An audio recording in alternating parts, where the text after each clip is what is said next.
Assalamualaikum. Hai semua, halo, kita kembali lagi belajar matematika materi teorema Pitagoras. Video ini merupakan video bagian ketiga di mana kita akan belajar tentang triple Pitagoras.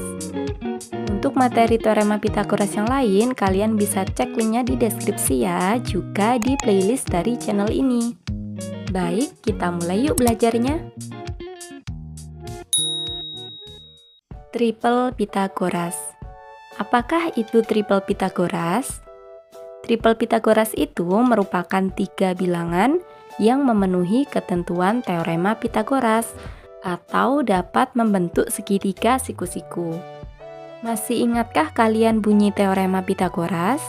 Bunyinya adalah bahwa kuadrat sisi miring sama dengan jumlah kuadrat dari sisi yang lain, atau dapat dituliskan dalam bentuk C kuadrat sama dengan A kuadrat ditambah B kuadrat, di mana C-nya itu merupakan sisi yang terpanjang.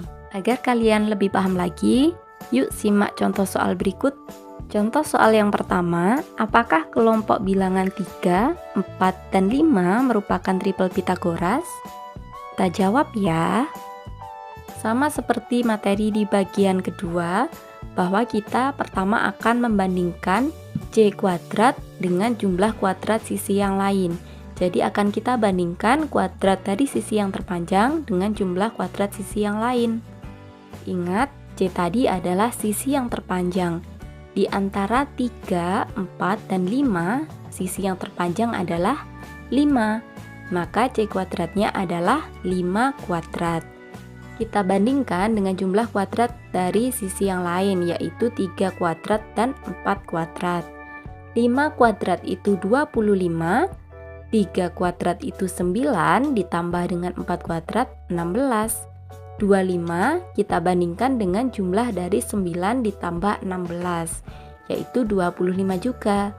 Nah, karena 25 ini sama dengan 25 dan memenuhi ketentuan teorema Pitagoras, di mana C kuadrat sama dengan A kuadrat ditambah B kuadrat, karena sama ya, maka kelompok bilangan 3, 4, dan 5 ini memenuhi syarat teorema Pitagoras sehingga termasuk triple Pitagoras. Semoga bisa dipahami ya.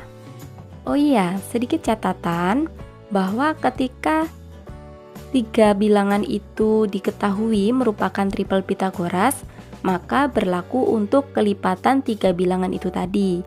Contohnya seperti ini. Ketika baru saja kita tahu menghitung di soal ya bahwa 3, 4, dan 5 itu merupakan triple Pitagoras, berarti kelipatan dari 3 bilangan ini juga triple Pitagoras. Ketika 3, 4, dan 5 kita kalikan semuanya dengan 2, kita peroleh 3 kali 2 itu 6, 4 kali 2 itu 8, 5 kali 2 itu 10. Kita peroleh bilangan baru 6, 8, dan 10. Ini juga merupakan triple Pitagoras. Kalau 3, 4, dan 5-nya kita kalikan 3, sehingga ketemu bilangan 9, 12, dan 15, ini juga triple Pitagoras. Kalaupun dikali 4, 3, 4, dan 5-nya ini kita kali 4, sehingga ditemukan bilangan 12, 16, dan 20, itu juga triple Pitagoras, dan seterusnya. Jadi kelipatan dari suatu bilangan triple Pitagoras itu akan membentuk triple Pitagoras juga. Kita lanjut ke contoh soal kedua. Manakah di antara kelompok 3 bilangan berikut yang merupakan triple Pitagoras? Yang pertama ada bilangan 8, 10, dan 12. Yang kedua ada bilangan 13, 5, dan 12. Kita jawab yuk. Oh iya, sebelum kita lanjut, bagi kalian yang belum subscribe channel ini, jangan lupa subscribe, like, dan komennya ya. Terima kasih. Kita jawab poin yang A.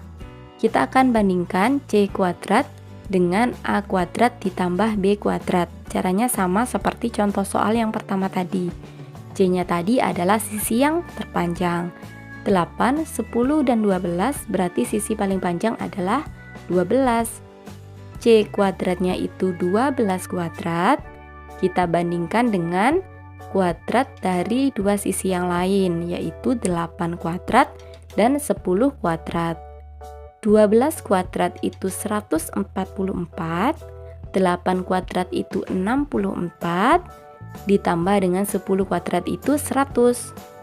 Kita temukan C kuadratnya itu 144, sedangkan A kuadrat ditambah B kuadrat itu adalah 64 ditambah 100, yaitu 164.